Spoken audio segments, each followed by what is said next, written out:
There is something about Youngstown during the steel era that people who lived through it cannot forget. The orange glow from the furnaces lit the night sky. Mill whistles signaled shift changes and machinery rumbled without end. There was a constant smell of hot metal and a feeling that this place was Steel Valley. Anyone who lived there remembers exactly what made it both brutal and prosperous. The mills dominated the economy, the culture, the identity. Being from Youngstown meant steel was in your blood. Subscribe if you like stepping back into the past. Now, let's walk through what daily life actually felt like in Steel Valley during those unforgettable decades. Let's step into that world. Youngstown in the steel era was Steel Valley. The steel mills dominated everything. Youngstown Sheet and Tube, Republic Steel, U.S. Steel. These were not just factories. They were the city. The mills stretched for miles along the Mahoning River. Blast furnaces, rolling mills, open hearths. The scale was staggering, mile after mile of industrial infrastructure. The orange glow from the furnaces lit up the night sky. On a clear night, you could see that glow from 10 miles away. It meant the mills were running, and it meant prosperity. The sound of the mills was constant, 24 hours a day. The rumble of machinery, the hiss of steam, the clang of steel on steel. Mill whistles signaled shift changes. Everyone in Youngstown knew what the whistles meant. The smell hung in the air, sulfur and hot metal, the scent of steel production. It was the smell of work. It was the smell of money. The entire Mahoning Valley economy depended on steel. Campbell, Struthers, Niles, all mill towns. Everything revolved around steel production. When the mills ran at full capacity, the whole region prospered. The mills operated continuously, 3 shifts around the clock. First shift, second shift, third shift. The work never stopped. Tens of thousands were employed directly in the mills. Thousands more worked in support industries, including transportation companies hauling raw materials, machine shops making parts and tools, and contractors maintaining the facilities. Steel work was generational. Fathers got their sons hired. Uncles brought in nephews. Entire families worked in the same mill. It was legacy work. Working in the mills wasn't just a job. It was family tradition. It was identity. The mills were the only path that mattered for young men in Youngstown. The heat inside the mills was unbearable.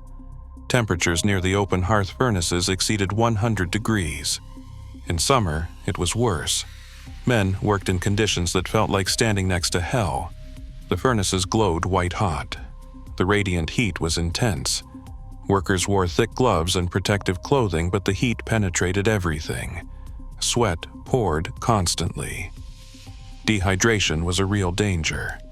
Salt tablets were distributed. Water breaks were necessary for survival. The danger was constant. Molten steel at thousands of degrees. Heavy machinery operating continuously. Overhead cranes moving tons of material. One mistake could be fatal. Some men lost fingers, some lost limbs, some died. Accidents were part of the reality. Everyone knew someone who had been injured. The work demanded absolute attention. A moment of carelessness could mean disaster. The work itself was exhausting. Physical labor for 8-hour shifts. Lifting, moving, operating heavy equipment. The blast furnace crews had the worst of it. Tapping the furnace meant releasing molten iron. The heat was so intense that men could only work in short bursts. The crane operators sat in cabs high above the floor, maneuvering massive ladles of molten steel. The rolling mill workers fed red-hot steel through enormous rollers.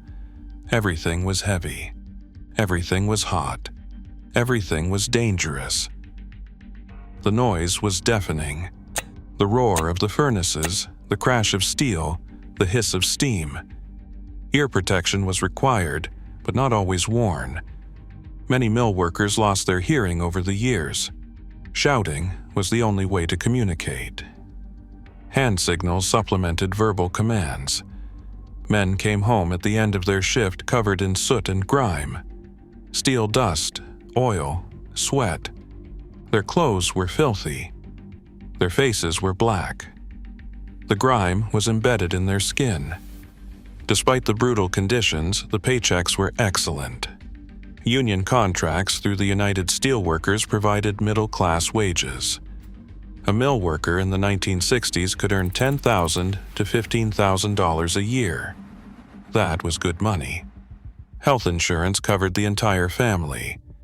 Pensions were guaranteed after 30 years. A mill worker could buy a house, support a wife and children, own a car, and retire comfortably. The work was hell, but the compensation made it worthwhile. High school graduates walked straight into mill jobs.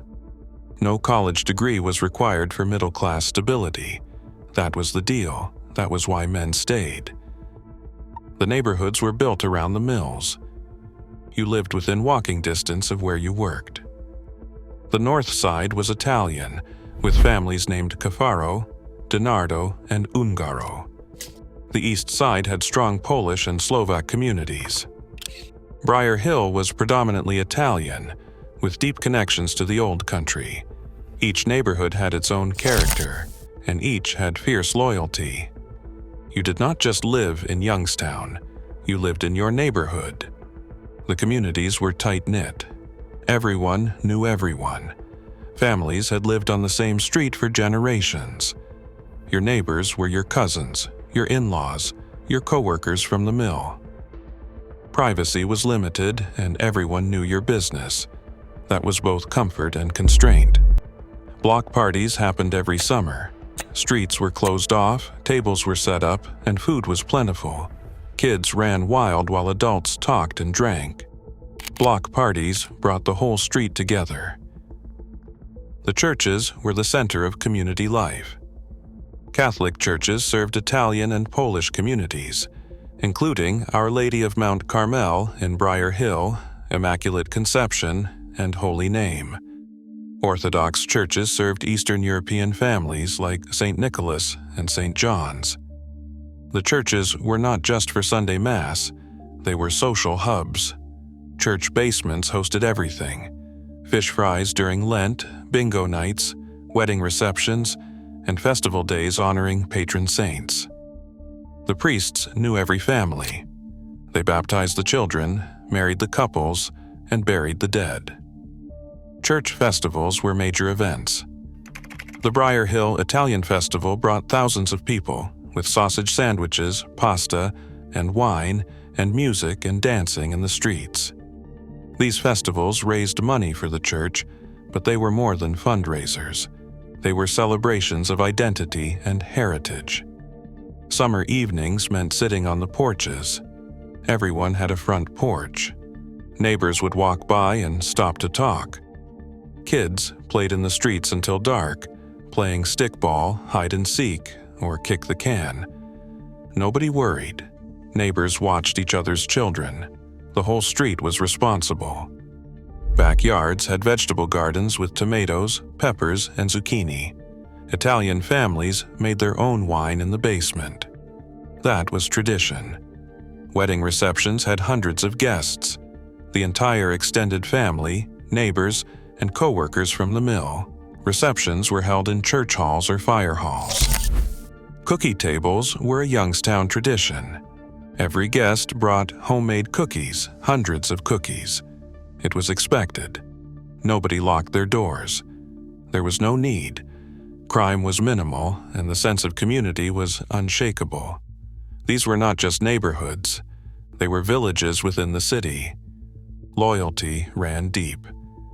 You were born there. You grew up there. You raised your family there. You died there. That was life in Youngstown. Downtown Youngstown was vibrant and alive. Federal Street was the heart of it, and department stores lined the street. Struce was the anchor with 5 floors of merchandise. Women shopped there for dresses, housewares, and furniture. The store had escalators and uniformed elevator operators. McKelvey's was another major department store. Murphy's 5 and 10 sold everything from school supplies to candy. Downtown bustled with activity. The movie theaters showed first-run films. The Paramount Theater on Federal Street had an ornate interior, with velvet seats, chandeliers, and detailed plasterwork. It seated over 2,000 people. The Warner Theater was equally impressive. Going to the movies downtown was an event. You dressed up. The theaters were not just for films, they also hosted stage shows and concerts. Restaurants stayed open late. Office workers filled them at lunch, and mill workers stopped in after their shifts. The lunch counters at Woolworth's and Murphy's were always busy. Diners served coffee and sandwiches. Italian restaurants were everywhere. The Hill neighborhood had authentic Italian groceries and bakeries. DeRusso's bakery made fresh bread daily, and the smell filled the street. Polish delis sold kielbasa and pierogies, and homemade sausages hung in the windows, a living tradition. The food reflected the population, with Italian specialties like wedding soup and pasta fagioli, homemade ravioli and gnocchi. Many families made their own wine in basement cellars. That was normal. The wine was strong and plentiful. Local bars and taverns catered to mill workers. They opened early to catch the third shift coming off work. A shot and a beer before heading home. The Youngstown Coliseum hosted boxing matches, wrestling, concerts, and ice shows. The facility seated thousands. Big name acts came through Youngstown. The city had culture beyond the mills. Housing was remarkably affordable on mill wages. A mill worker could buy a house. They were modest 3-bedroom homes with basements and yards. The neighborhoods were stable, and families stayed for generations. Houses in mill neighborhoods cost $12,000 to $20,000. Some were even cheaper. A single mill income could support a family of 4 or 5 and pay the mortgage. The monthly payment was manageable, $80 to $120 a month. The houses were simple but solid. A typical layout included a living room, dining room, kitchen, and 3 bedrooms upstairs. There was 1 bathroom and a full basement. Most had a small front porch and a backyard. Families took pride in their homes. Yards were maintained and houses were painted. Home ownership was achievable. That was the key. A high school graduate working in the mill could own a home by age 25. That was the American dream. In Youngstown during the steel era, it was real. What defined Youngstown during the steel era was the complete dominance of the mills.